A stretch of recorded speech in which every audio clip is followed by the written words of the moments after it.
Here we are. I know you guys are wanting the update. Some of you, anyway.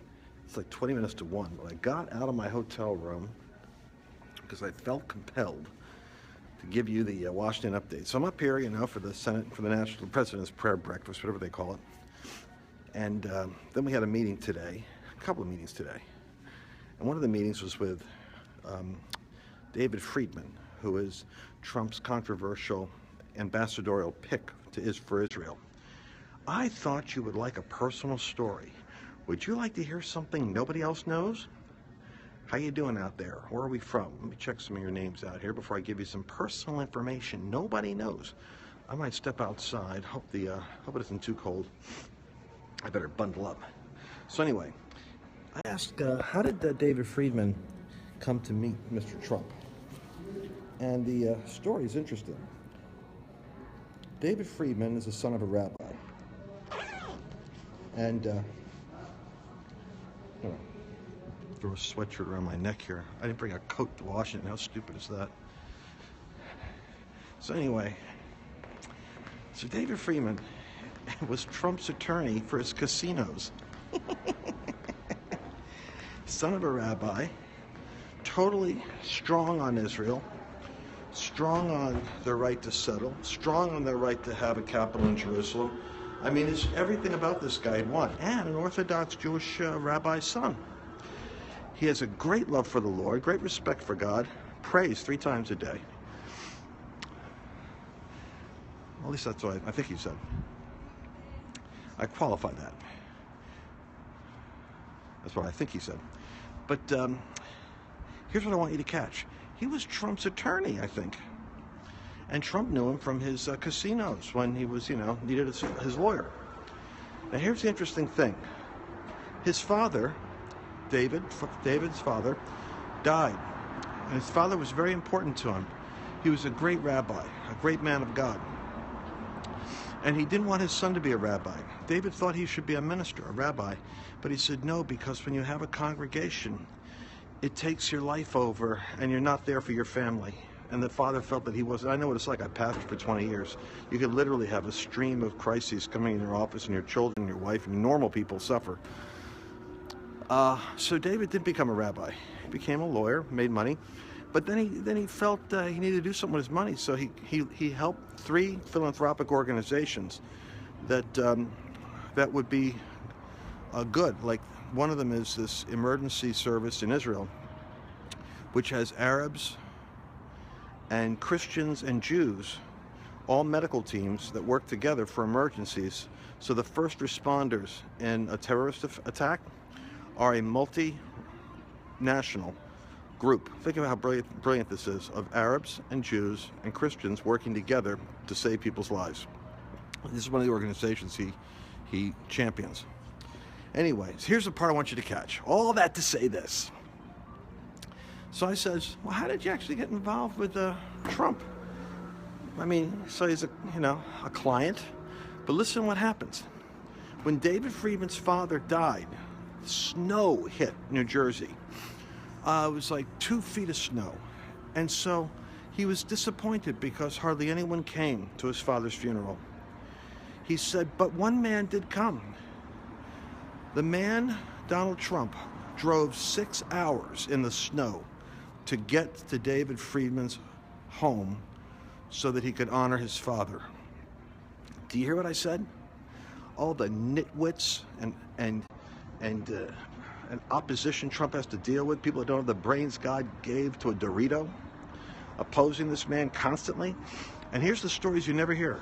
Trump drove in the snow 6 hours to get to this guy's house so that he could honor him because of his father's death. He knew how important his father was to his attorney.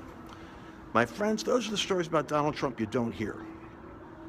And this man standing alone, surrounded by the Indians, firing in every direction, crazy liberals. Did you see a Supreme Court pick?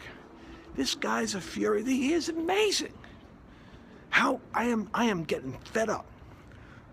Oh boy, don't get me going with the tepid, qualifying, posturing, and positioning of the pious Christians who are still trying to explain that he wasn't their first choice. Well, who the heck cares? You weren't anybody's choice, you critics. So, anyway, he picks the Supreme Court guy, and I tell you, he picked someone of the caliber of a Scalia. I mean, how are you going to replace Scalia? Anybody who ever studied Scalia knows the guy was brilliant and bombastic and fiery and witty and cultured, but and down to earth. But he picked somebody who comes from the same pedigree in terms of philosophy of legal interpretation and such. And I'm amazed at how fast the left has already organized. I see protests in the street with perfectly printed posters of the guy's last name. I can't even remember his name right now. I'm afraid I might screw it up trying to pronounce it. But there are posters all over with people having meltdowns. Meltdowns. Because a conservative, and I suspect, I'm telling you something, I swear, these guys are all Christians. I think this guy's probably a Christian. Some of his landmark decisions so far have been in defense of protecting religious institutions from what he calls the liberal social agenda, which prefers to come through courts to get their way rather than through popular votes. Oh boy, I'm telling you something. I met the ambassador of Israel to the United States today, too. What's his name? Darian? Something like that? Brilliant young man. Oxford educated, articulate, passionate, opinionated. All the qualities you like about a nice, virile, powerful, young David of God. So I listened to him. He was fascinating. He's Netanyahu's ambassador to the U.S. And he explained the danger of what's happening with Iran, what's happening with Syria. And his number one challenge to us, third thing, really. Third thing he said, the best thing you can do is be good Christians, because the world is losing its moral distinctiveness. And in a world where there's no absolute truth and no absolute right or wrong, in that world, countries like Israel have no moral right to exist, and they'll be destroyed. Because in order for Israel to exist, there has to be a world that has a moral conscience, and the conscience to be able to allow people the right of self-determination. All Israel wants. Can you imagine this? That the Obama United Nations latest decision, whatever they call that ruling, literally questions the validity of Israel and Jerusalem having any relationship with Jews. I mean, they're called Jews because of Judea, but they're saying, well, who knows? Who knows who was there first? They were more there than Americans, than you and I are United States. We've only been around for a couple hundred years. Poor Indians had to put up with us. Israel has more right to exist in Jerusalem than you have a right to exist in New Jersey. I'm outside now because last night the guy was banging on my wall. I hate this. What I don't like about living in a hotel. I want to be passionate. I want to talk. I want to sing at midnight, at 1 in the morning, and oh no, somebody next door, Mr. and Mrs. Stuffy Pants, has to knock on the door, knock on the wall. Quiet, quiet. So now we're walking outside in the cold, but at least you and I are free. We're free, my friends. All right. I covered my meeting with, hoping to reveal anything I wasn't supposed to talk about, but I think you need to know these things about Donald Trump, who went on this 6 hours in the snow. I don't know if he drove or he made his limo driver do, probably a limo driver. Hey, I didn't even know there was an area over here. Cigars, huh? I didn't even know there was a bench. So listen, prayer breakfast is tomorrow. Starts tomorrow. I'll try to broadcast my CEO session. I got 350 CEOs there, but maybe not. They might want to have this feeling of, confidentiality. In which case, with me, how far that goes. I just want to Periscope and ruin it. See what the rules are, but I'll try to sneak you in here for a little bit of it. My problem is that the whistle goes off. Doo-doo-doo. So people that follow me on Periscope know I'm taping stuff I'm not supposed to be taping. How can I be an underground ninja reporter when you people are having the alarms go off? You blow my cover. All right. So anyway, keep me in prayer. Yes, keep me. Oh God, keep me in prayer. I am in desperate need of prayer. I'm but a man, a mortal man of flesh and blood. And then I met today, a meeting I shouldn't even talk about. But you know me. I have to share a little bit. Just a little bit. A little tidbit for you. A little tidbit for you. And I was meeting because, I'm very disturbed about the liberal bent that is happening with the Evangelical Association. What's that big Evangelical Association? National Association of Evangelicals. The NAE. The NAE. Anyway, the NAE. And, at one point it was a strong group, but then Soros' money and the Rockefeller Foundation and the Tide Foundation and the Carnegie Foundation and all the liberal givers started dangling money in front of the preachers, and you can kind of rent a Protestant, rent a preacher. Next thing you know, Obama's got him. It's like burlesque. Dun, dun, dun, dun, dun, dun, dun. Hey, I'll do your immigration message for you. Dangle that Soros bucks over here. Ba-dun, dun, dun, dun, dun, dun. Ba-bam, boom, bam, boom, bam, boom, bam. So these people are, I'm telling you, rent a preacher. That's what the evangelicals have become with some of these associations. Anyway. So I think they should be exposed, but there's a lot of illiteracy. A lot of Christians, a lot of leaders, a lot of preachers don't know how the political game is played and how the religion mountain has been co-opted by the progressive liberals. Big Hollywood, big academia, big media. And I'm sorry to say, big religion. Money. Mammon can get into all of it, and power, and crazy ideas. Nobody's crazy like liberals. See, my problem with liberals is this. They're never happy. They're the most constitutionally, perpetually miserable people in the world. I don't care. They're screaming already, oh, Trump's immigration policy. Oh, what's Trump doing? He's checking out who's coming into your house at night. He's saying, lock the door till we find out who's in the neighborhood. Or let's lock the door till we find out who's driving in the streets. All he's doing is he's putting the door up with 7 countries which have known terrorist activities. Everybody has a meltdown. Ah! Oh, my gosh.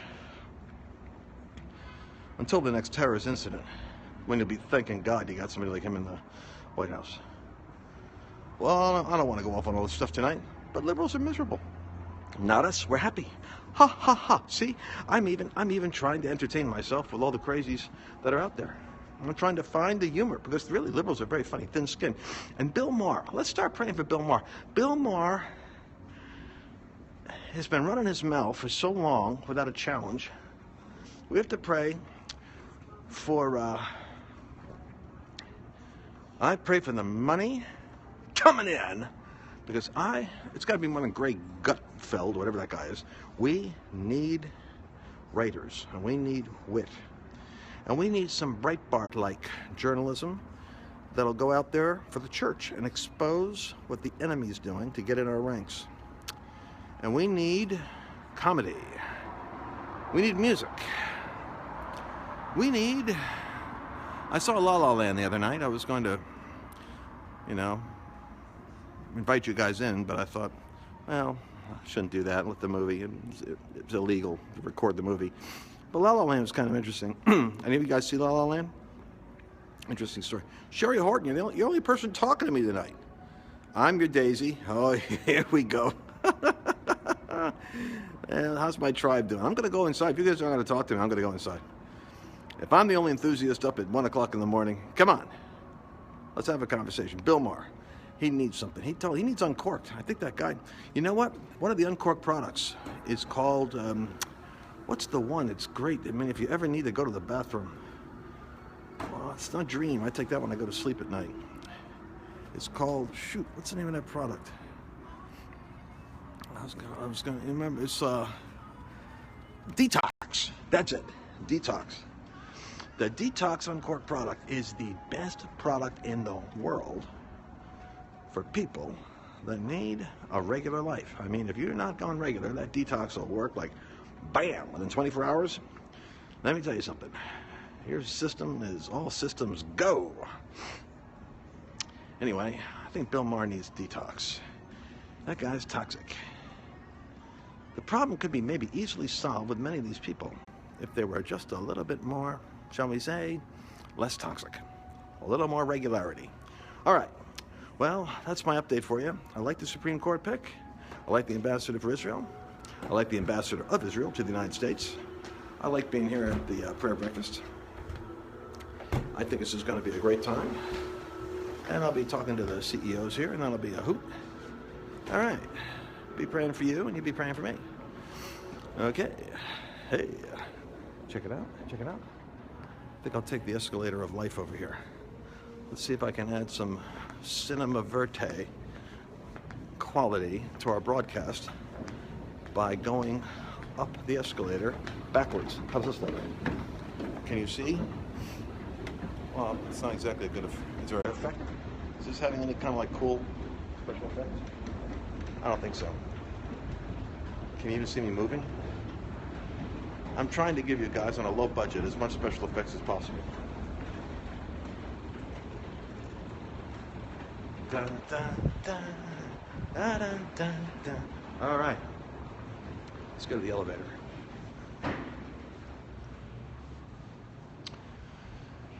And here's the Hertz. The Hertz place. If it heights, don't move it. All right. I'm kind of hungry. I'm getting hungry now. Okay, guys. I'll talk to you later. And I'll give you the updates about what's happening here in Washington.